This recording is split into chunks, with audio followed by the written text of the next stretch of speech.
We're here at the Sallisaw Animal Care Facility, a no-kill animal shelter in Sallisaw, Oklahoma, where we match dogs with new families.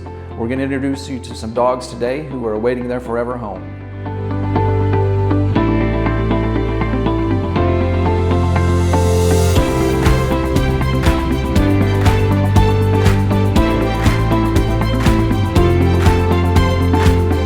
This is Howard. Howard is a terrier mix. Me and Howard have walked around the grounds a little bit. Howard loves to explore.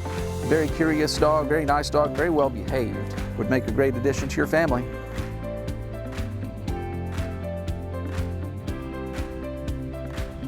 All right, we're here today with Dr. Paula Haraway, and we have a very special guest. We have Reba here with us. So we're going to do an update on Reba. Last week she was found here in Sallisaw, and it generated a lot of Facebook activity. A lot of people were concerned about Reba's condition, and so Dr. Haraway is here to give us an update. Dr. Haraway, tell us a little bit about Reba. Okay, so Reba's been here right on 7 days, and when she was found, she was very, very emaciated. She has gained a lot of weight in just the week that she's been here. Her physical condition, as far as her health, was pretty poor. She had a lot of intestinal parasites. She had some signs of external parasites and mange. We have treated her for all of that. She's been vaccinated now after we got her to a point of being stable and healthy enough for it. We would consider her definitely malnourished and a case of abuse or neglect. When she was found, of course, we have no way of knowing where she was, where she might have come from. But just as kind of a baseline, any animal that has 10% or more loss of body weight for their size and age is considered an emaciated animal and would be a neglectful case. Okay. So, whenever I saw the Facebook post that she'd been found, and she looked rough. Mm-hmm. And so, how frequent is it that a dog that's found in that condition can recover? Depends on a lot of things.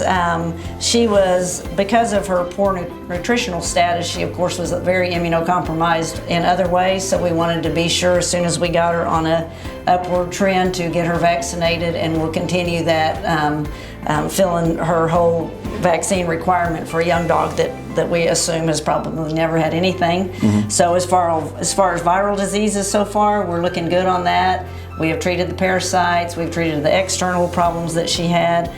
We feel like she will be a success for us, but it's not always that way. They can, because of the immunocompromised status of, there can be a lot of things that just sort of take, a mange for example, they can be so debilitated by parasitic mite that there's just really not much chance of bringing them back around to health. So Dr. Haraway, you noted some of the conditions that Reba had whenever she was found. What are some of the long-lasting effects that may follow her throughout her life? Physically, we should be able to recover from the things that she has faced. As far as behaviorally, you can tell she's very timid. She's playful with the other puppies out in the yard, but around people, so we don't really know what her history is, if she's also had other traumatic incidences in her life. So in a lot of dogs that that have anxiety disorders, that could the root of that problem could be something like this. They can be aggressive eaters at feeding, so if they're put into a situation with other animals, they'll sometimes be more aggressive. Got to keep all that in mind, and it can all be dealt with, but it can follow them. So a question that a lot of people are wondering, is Reba going to be up for adoption?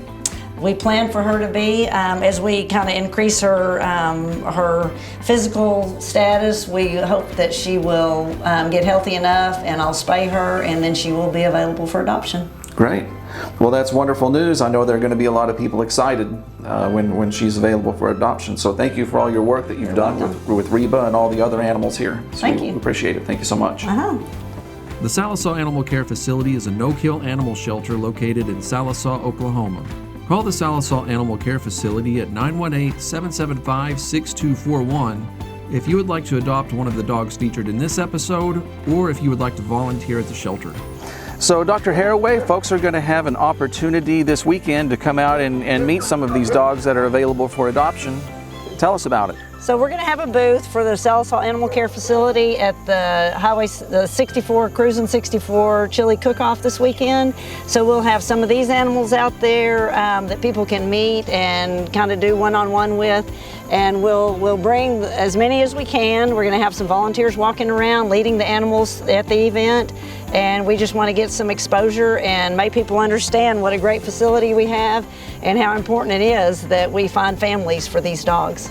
And so the Sallisaw Animal Care Facility is always accepting volunteer applications, is that correct? Yes, from time to time, kind of depending on what we have going on. And events like this is what we really want to increase awareness and have people help us get people out to see the animals. We have a wonderful remote area to house these dogs and where we can get them out and play, but it does kind of keep us out of the limelight. You know, a lot of people don't even know we're down here. Yeah. So we try to get them out in the community to where more people are aware of what we have. Wonderful. Well, thank you so much for all your work. We hope to see everybody. Thank you.